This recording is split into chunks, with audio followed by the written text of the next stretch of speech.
आज की हमारी कहानी है बेटियों को जायदाद में हिस्सा नहीं चाहिए। गीता के माता पिता अपने बेटे करण के साथ रहते थे। गीता की शादी उसी शहर में हुई थी। कभी कभी जब गीता को वक्त मिलता वह अपने माता पिता से मिल आती। उसको माँ बाप से बहुत प्यार था। वो उनका बहुत ख्याल रखती थी।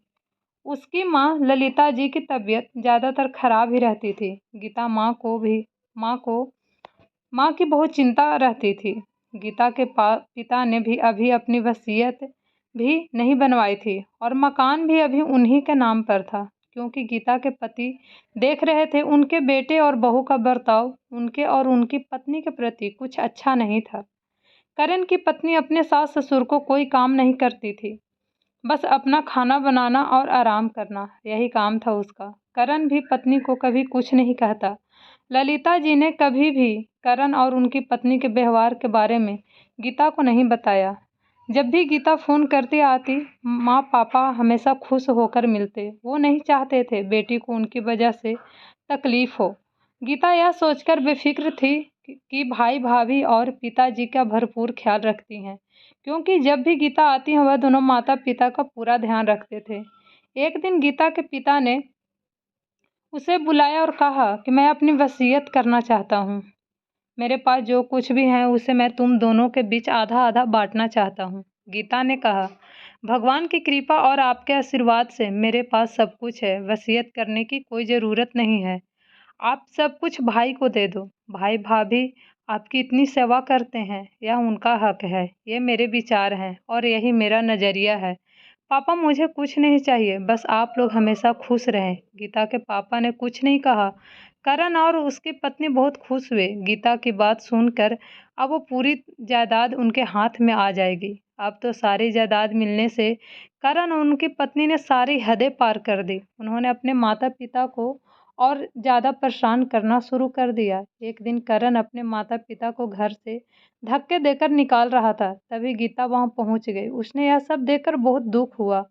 वो तो गलत फहमी में जी रही थी, लेकिन यहाँ का नज़ारा तो कुछ और है। भाई भाभी का ये रूप देखकर बहुत दुख हुआ। जैसे गीता ने करण को कहना चाहा, उसने गीता को ही उल्टा सीधा बोलना शुरू कर दिया। जायदाद का नशा सिर चढ़कर बोल रहा था। गीता समझ नहीं पा रही थी आखिर करण अचानक से कैसे बदल गया। तब उसके माता पिता ने सारी बात बताई। गीता माँ बाप पर बहुत गुस्सा हुई कि उन्होंने कभी क्यों नहीं ये सब उसको बताया, इतना सब सहते रहे किस लिए। फिर गीता ने माता पिता के फ़ोन करके वकील साहब को बुलाया। वकील साहब ने बताया ललिता जी और गीता के पिता ने सारी जायदाद गीता और उसके बच्चों के नाम पहले ही लिखवा दी थी। उन्होंने करण के ऐसे व्यवहार का अंदाज़ा था। गीता के पिताजी बोले, गीता बेटा तुम्हारा नज़रिया बहुत अच्छा था, मैं उसकी कद्र करता हूँ। परंतु जब बेटे को सब कुछ दे दिया जाए तो वह किसी की कद्र नहीं करता। उसे लगाम में रखने के लिए यही ठीक है कि अपना सब कुछ उसी को दो जो माता पिता का ध्यान रख सके, उनकी इज्जत कर सके। यह मेरा नज़रिया है। पापा आप बिल्कुल सही कह रहे हैं। जब मुझे लगा कि भाई भाभी आपकी सेवा कर रहे हैं तो मेरा नज़रिया था कि मुझे जायदाद में से हिस्सा नहीं लेना चाहिए, क्योंकि इस पर भाई का हक है। परंतु आज जब मैंने अपनी आंखों से जो देखा उसके बाद मेरा नज़रिया बदल गया है। मैं आपकी जायदाद ऐसे व्यक्ति के हाथ में नहीं दे सकती जिससे इसका मोल नहीं पता हो, जिसको माँ बाप की कद्र नहीं हो।